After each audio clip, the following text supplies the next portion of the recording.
헤롯 왕 때에 예수께서 유대 베들레헴에서 나시매 동방으로부터 박사들이 예루살렘에 이르러 말하되 유대인의 왕으로 나신 이가 어디 계시나 우리가 동방에서 그의 별을 보고 그에게 경배하러 왔노라 하니 헤롯 왕과 온 예루살렘이 듣고 소문난지라. 아멘.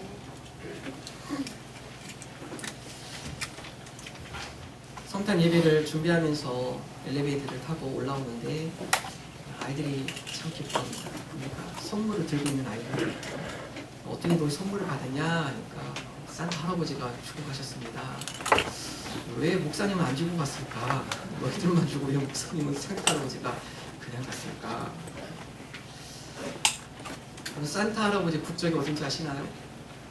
네. 산타 할아버지의 국적 선물을 보니까 다 메이드 인 차이나입니다. 중국분이시라고. 중국 선물을 가득 싣고 돌아다니신다 합니다. 성탄절 이 땅 가운데 구원자로 오신 예수님을 기억하며 구원의 기쁨을 감사하는 날입니다. 기쁨의 소식을 선포하는 날입니다. 지난주에 우리는 성탄절을 놓친 사람들에 대해서 함께 이야기를 나누었습니다. 가장 가까이 있었던 사람들, 그러나 자기의 유익에 급급했던 나머지 가까이 태어나신 예수님을 발견하지 못하게 합니다. 또한 자기가 이 땅의 왕이라고 고집했던 헤롯 왕, 그리고 지식으로만 알고 있었던 율법 학자들, 대제사장, 서기관들, 그들은 누구보다도 예수님께서 메시아로 이 땅 가운데 오실 것을 알고 있었지만 성탄절을 가장 가까이에서 놓친 사람임을 함께 말씀을 나눴습니다. 반면 오늘 말씀은 성탄절을 발견한 사람들이 등장을 합니다. 성탄절을 놓친 사람들도 있지만 그러나 성탄절을 발견한 사람을 또한 성경은 기록을 하고 있습니다. 마태는 동방박사가 성탄절을 기록하며 이 땅 가운데 베들레헴 가운데 유대인 왕으로 오신 메시아 오신 예수 그리스도를 경배하는 모습이 마태복음에 기록이 되어 있습니다. 또한 누가복음은 목자들이 박관에 가서 예수님을 경배하는 것을 기록을 하고 있습니다. 동방박사와 목자들, 우리가 쉽게 생각할 수 있지만 그러나 그 두 부류의 사람들은 대조적인 사람들입니다. 동방박사, 그들은 부유한 층의 사람들이죠. 사회 계층상 상류층에 속하는 사람들입니다. 동방박사가 헤롯 왕에게 나아갈 수 있었다는 것, 그리고 그들로 하여금 헤롯 왕으로 하여금 이 땅 가운데 베들레헴 가운데 유대인의 왕 메시아가 태어났다는데 그분이 어디 있습니까? 라고 물을 정도의 지위. 그럼 어떤 누구가 감히 왕 앞에 함부로 나갈 수 있겠습니까? 동방박사가 헤롯 왕에게 나가서 그 질문 자체를 했다는 것 자체, 이미 헤롯이 그들의 지위를 인정했다는 것입니다. 그러나 목자들의 상황은 그렇지 않습니다. 목자들은 그 당시에 3D에 속하는 직업을 가진 사람들입니다. 당시 유대인들은 죽은 동물이나 동물의 오물을 손을 대는 것을 싫어합니다. 그리고 그 모든 것들이 가장 천한 층의 사람들에게, 천민층에게 그 일을 모두 맡깁니다. 그 신분층에 해당하는 직업의 분류가 목자입니다. 죽은 동물이 있으면 자기들이 손으로 그것을 치워야 하고, 오물이 있으면 자기들이 손으로 그 오물을 다 치워야 하는 사회에서 가장 천대받았던 계층, 그것이 바로 목자의 층입니다. 동방박사와 목자들, 서로 대조적인 사람들이지만 이들이 함께 베들레헴, 이 땅에 메시아로 오신 예수님을 경배하는 것을 성경은 기록을 하고 있습니다. 경제적 상황도 대조적입니다. 동방박사들, 그들은 예수님 앞에 황금을 선물로 드립니다. 경배로 드립니다. 황금을 가지고 있었다는 것, 그 당시에 부유계층 중에서도 특부유계층에 속한 사람들이죠. 그리고 성경은 동방박사가 베들레헴 국가의 여행, 장기간의 여행입니다. 여러분, 그 여행을 하기 위해서는 여행 경비가 충분히 충당되어야 하겠죠. 어떤 신학자는 대략 1년 이상 아마도 동방에서, 바벨론에서 동방박사들이 그 별을 보고 1년 이상 베들레헴을 찾아 추적했을 것이다. 여러분, 1년 동안 세계 여행을 하면서 돌아다닐 수 있는 것, 보통 경제적으로는 불가능한 일입니다. 그만큼 경제적으로 부유한 사람임을 우리는 알 수가 있습니다. 그러나 목자들, 그들은 밤낮 잠을 못 자고 양을 지켜야 하는 신세, 하루하루 버는 돈으로 하루하루 끼니를 지내야만 하는 신세, 경제적으로도 열악한 사람인 것을 우리는 알 수가 있습니다.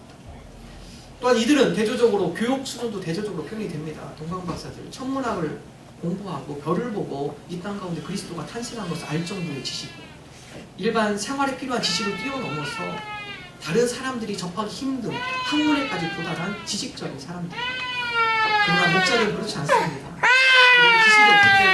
자기 몸으로 감당해야 할 그런 일을 할 수밖에 없는 상황입니다.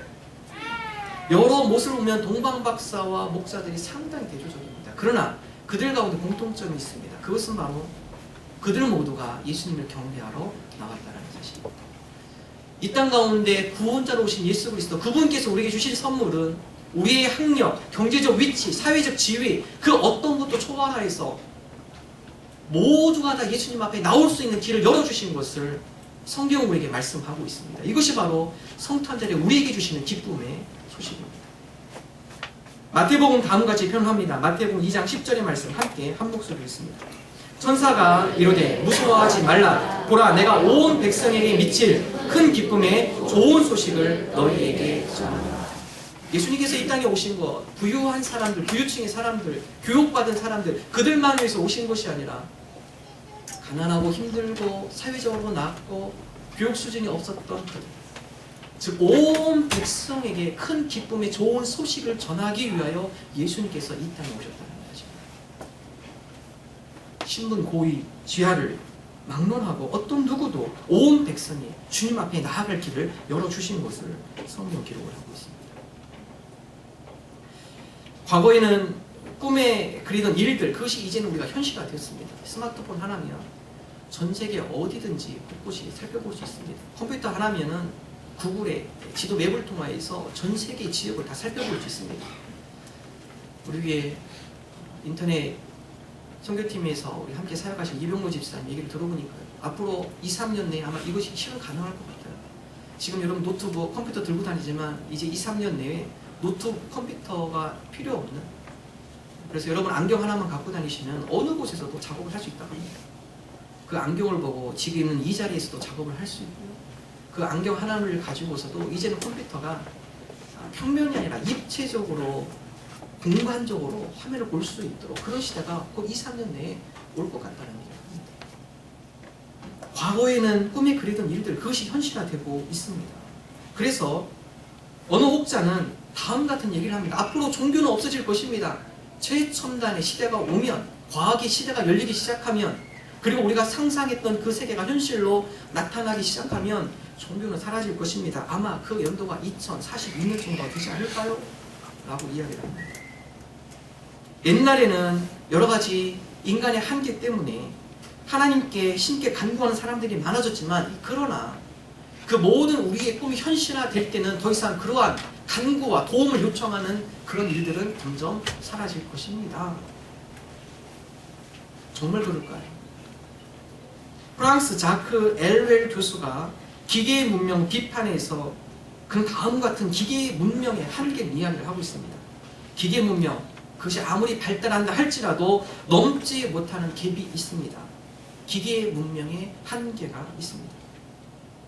아무리 기계의 문명이 발달을 해도 우리의 삶의 편리함과 유익을 줄 수는 있지만 기계가 우리의 영혼의 안식과 평안을 책임져 주지 못합니다. 이것이 바로 기계의 문명의 한계입니다. 여러분, 아궁이 불 때던 시절이 있었습니다. 그때 어머니들, 전기밥솥 같은 이런 거 하나 있으면 편하겠다. 여러분, 아궁이에 불 때던 시절 전기밥솥 나왔죠. 그렇다고 주부의 고민이 사라졌을까요? 옛날에 찬물에 냇가에 가서 빨래하던 시절이 있었습니다. 누군가 빨래를 다 해주면 좀 살 것 같다. 세탁기가 나왔습니다. 손 하나 물 대지 않아도 세탁기가 다 세탁을 해줍니다. 주부의 고민이 사라질까요? 그 당시나 지금이나 우리의 영적의 갈급함과 고민은 지속적으로 남아있습니다. 청소하는 로봇 기계가 나왔습니다. 로봇이 우리 주부들 청소 다 해주면 주부들 마음 가운데 평안이 넘칠 것 같습니까? 그렇지 않습니다. 우리 마음 가운데 늘 불안함과 근심과 영혼에 대한 갈급함은 늘 존재하고 있다는 사실입니다. 맨하탄에 가면, 미국의 맨하탄에 가면 패션 문화의 중심의 거리이죠. 경제의 중심의 거리입니다. 어떻게 보면 이 시대 가운데 최첨단의 최고의 경제의 부를 누리는 그런 사람들이 모인 거리이기도 합니다. 여러분, 그곳에 가면은 눈에 쉽게 볼 수 있는 간판들이 있습니다. 네온 사인의 손꼽무입니다. 가보시면 그 가운데 많은 거리에 네온 사인의 손 모양을 해놨습니다. 우리 집으로 들어오십시오. 당신의 미래에 대해서, 당신의 삶에 대해서 우리가 점을 쳐드릴 수 있습니다. 장사도 잘 됩니다. 무엇을 의미하죠? 아무리 경제적으로, 사회적으로, 문화적으로, 환경적으로 좋은 여건을 갖고 있다 할지라도 그들 가운데 우리 이 세상에서 해결할 수 없는 영혼의 갈증, 갈급함, 미래에 대한 두려움, 그 부분이 기계 문명에 끊어질 수 있다는 것입니다. 한국의 엘리베이터, 아파트는 아마 사라고 쓴 것 같습니다. 상가 오일사 보면 사를 쓰지 않습니다. F를 씁니다. F를 씁니다. 사자를 유독 싫어하죠. 사람들이 운전하다가 간혹 차에 있는 시계를 봅니다. 4시 44분 딱 보면 다른 때는 괜찮은데 왠지 그 시간만 보면 기분이 뭔가 찝찝하네. 미국인들은 13일에 금요일 비행기 티켓이 많이 빕니다. 그날은 왠지 찝찝한 느낌. 우리 마음속에 있는 두려움, 공포, 미래에 일어날 여러 가지 예기치 못한 일들, 이런 거에 대한 불안한 감이 우리 가운데 도사리고 있다는 것입니다. 예수님께서 다음과 같이 이야기를 하십니다. 마태복음 1장 21절의 말씀, 우리 함께 한 목소리로 읽겠습니다. 아들을 낳으리니 이름을 예수라. 이는 그가 자기 백성을 그들의 죄에서 구원할 자이신가 하니라. 예수님께서 이 땅 가운데 온 백성의 큰 기쁨의 소식, 온 백성이 미칠 큰 기쁨의 좋은 소식, 그것은 바로 우리로 하여금 구원의 소식을 전하기 위하여 이 땅에 오셨다는 것입니다. 이 구원이라는 것은요, 헬라어로는 소조라는 단어를 씁니다. 여러 가지 환경의 위험, 우리 여러 가지 우리 주변에 있는 불안의 위험, 무엇보다도 우리 삶 가운데 있는 죄악의 위험, 이 모든 것으로부터 구원하시기 위하여 우리 가운데 오신 예수 그리스도, 그가 그의 백성을 그들의 죄에서 구원할 것이라. 바울은 너무나 이것을 잘 고백하고 있습니다. 디모데전서 1장에 보면 사도 바울, 내가 예수 그리스도를 알기 전에는 내가 어떤 누구인지를 몰랐습니다. 내가 비방자이고 박해자이고 폭력자이고 내가 죄수 중에 괴수인 것을 내가 알지 못했습니다. 그러나 예수 그리스도를 알고 난 뒤에, 예수 그리스도를 만나고 난 뒤에 내 스스로가 거기서부터 해방되어질 수 없음을 알고 나의 주 되신 예수 그리스도, 그분을 고백하고 그분으로부터 구원받는 삶, 비방자의 삶, 폭력자의 삶, 악행자의 삶, 죄악의 삶에서 내가 구원받는 길을 찾게 되었습니다. 여러분, 이 고백이 사도 바울의 고백뿐만 아니라 오늘 저와 여러분의 고백이 되기를 원합니다. 예수님께서 우리로 하여금 구원시키기 위하였습니다. 여러 가지 삶의 어려운 고난, 내 힘으로 감당할 수 없습니다. 우리 인생 가운데 미래에 대한 두려움, 소망을 잃은 나의 절망감, 좌절감, 그런 모든 것들로부터 우리를 구원하시기 위하여서, 그런 것들로부터 쓰러지지 않고 그런 것들로부터 소망을 발견하기 위해서, 무엇보다도 우리 스스로 절제할 수 없는 죄악 가운데 그 죄악과 싸워 승리할 수 있는, 죄악으로부터 자유할 수 있는 길을 열어주신 예수 그리스도, 우리가 그분을 만남으로 그분과 더불어서 기쁨을 회복하는 저와 여러분 되시기를 주님의 이름으로 축원합니다.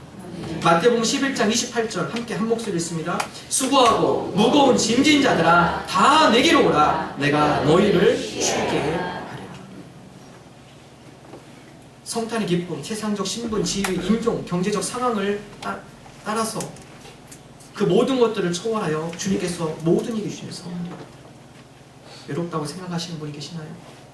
인생이 고달프다고 생각되시는 분이 계십니까? 나의 삶에 대한 회의가 있는 분이 계십니까? 바로 그런 우리에게 희망과 소망과 구원을 이루기 위해서 예수님께서 이 땅에 오셨어요. 그 예수님의 기쁨이 오늘 저와 여러분 가운데, 또한 이 세종시 가운데 흘러넘치는 귀한 성탄절 되기를 주님의 이름으로 축원합니다. 그럼 두 번째, 성탄절을 만난 사람들의 특징. 성탄절, 그들은 동방박사와 목자들, 그들은 오늘 성경 말씀에 보면 이 땅 가운데 메시아 그리스도, 죄악 가운데 구원하러 오신 그분을 기억하며 그분을 경배하기 위하여 나아온 것을 성경 기록을 하고 있습니다. 마태복음 2장 2절의 말씀 함께 한 목소리 읽습니다. 유대인으로 왕으로 나신 이가 어디 계시냐? 우리가 동방에서 그의 별을 보고 그에게 경배하러 왔노라. 동방박사들 충분한 변명이 있습니다. 동방박사 바빌론 먼 거리이죠. 그러나 동방박사의 고백은 그럼에도 불구하고 우리가 그의 별을 추적하여서 그에게 경배하기 위하여 이곳까지 베들레헴까지 먼 장거리를 타고 이런 동방박사 변명할 수 있습니다. 거리가 너무 멀기 때문에 거기까지 우리가 못 갈 거다. 거기 이미 베들레헴에 우리보다도 더 메시아가 올 것을 잘 알고 있는 종교 지도자, 율법학자들 있지 않겠습니까? 그분들이 경배를 대신하겠죠. 우리가 가지 않아도 되겠죠. 거기에 가려면 많은 비용과 시간이 듭니다. 행여나 또 그 별을 보고 갔는데 그 별이 그리스도의 별이 아니면 어떡할까요? 그래서 우리가 경배하는 것을 멈춥니다. 포기합니다. 라고 동방박사는 이야기하지 않았다라는 것입니다. 그 모든 의구심, 비용, 어려움, 피곤함, 거리에 대한 부담감, 우리와는 다른 민족이라는 여러 가지 생각들. 그러나 동방박사가 그 모든 것들을 접고 그 모든 것들을 극복하고 먼 거리 여행을 하여 예수님께 경배하러 나온 것을 마태는 기록을 하고 있습니다.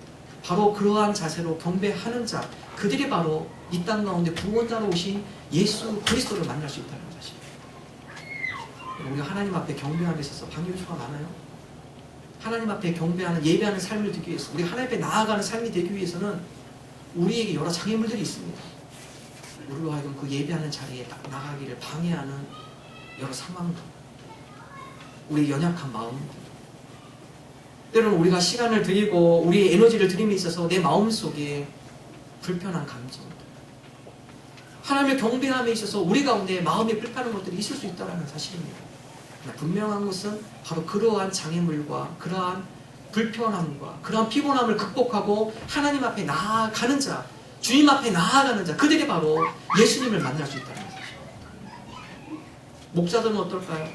목자들도 똑같은 변명을 할 수 있습니다. 우리같이 더러운 옷을 입은 사람들이 어떻게 바로 태어난 그 신생아 앞에 갈 수 있을까? 행여나 우리 때문에 전염병이 돌진 않을까? 그리고 또 성경은 천사들로 하여금 유대인의 왕이라고 오셨는데 우리같이 누추한 사람들이 그 옷에 가서 예배드릴 자격이 있을까? 그들도 얼마든지 변명할 수 있었다는 사실입니다. 그럼에도 불구하고 그들이 그 모든 것들을 극복하고 나간 것을 성경은 기록을 하고 있습니다. 그 이유는 하나입니다. 바로 이 땅 가운데 메시아로 오신 예수 그리스도, 그분을 경배하기 위해서 그렇습니다. 성경 우리에게 말씀합니다. 누구든지 예수 그리스도를 찾고자 하는 자, 만나고 하는 자, 누구든지 예수 그리스도 앞에 나아가고 하는 자, 바로 그들을 만나주시고 그들에게 주님께서 귀한 은혜의 선물을 주심을 성경 우리에게 말씀하고 있습니다. 계시록 3장 20절의 말씀 우리 함께 한 목소리로 읽겠습니다. 볼지어다 내가 문 밖에 서서 두드리노니 누구든지 내 음성을 듣고 문을 열면 내가 그에게로 들어가 그와 더불어 먹고 그는 나와 더불어 먹으리라. 여러분, 이 성경 구절을 통해서 그림을 그리는 그림들이 있습니다. 그 그림을 유심히 보면 예수님께서 오늘 말씀하신 것처럼 내가 문 밖에 서서 문을 두드릴 텐데 누구든지 내 음성을 듣고 문을 열어자. 그 문을 두드리는 예수님 그 바깥의 문에는 손잡이가 없습니다. 단지 예수님께서 하시는 것, 우리의 마음의 문을 두드리고 계십니다. 우리의 마음의 문을 두드리고 계신 그 높고 소리에, 예수님의 높고 소리에 문을 여는 자, 마음의 문을 열고 그분을 초청하는 자, 바로 그럴 때 주님께서 그 안에 들어가서 그와 더불어 먹고 마심을, 더불어 함께 하심을 성경은 이야기합니다. 우리가 주님을 경배함에 있어서 우리가 주님 앞에 나아가기에 힘쓰는 저와 여러분들에게 간절히 소망합니다.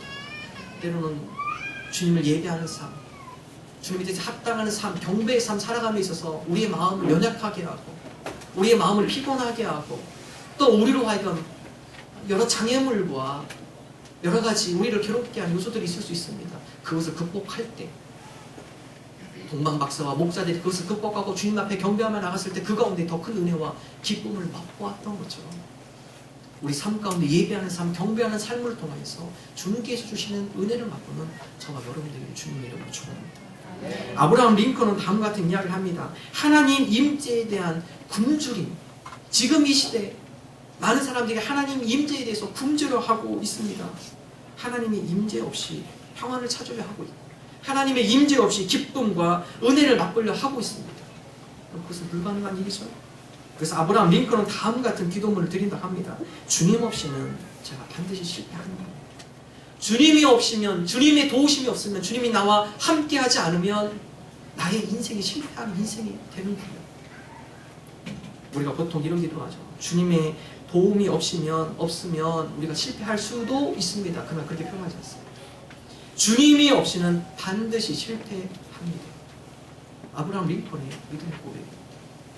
이 성탄절 이 땅 가운데 구원자로 오신 예수 그리스도, 주님께서 우리와 함께하지 않으면 우리는 실패할 수밖에 없습니다. 그러므로 주님 우리를 구원하여 주시고 우리와 함께 해주시고 주님을 경배하는 삶 가운데 믿음으로 성공하는 삶들이 되게 하여 주옵소서. 오늘 우리 믿음으로 주님 앞에 고백하며 나가는 저와 여러분 되시기를 주님의 이름으로 축원합니다.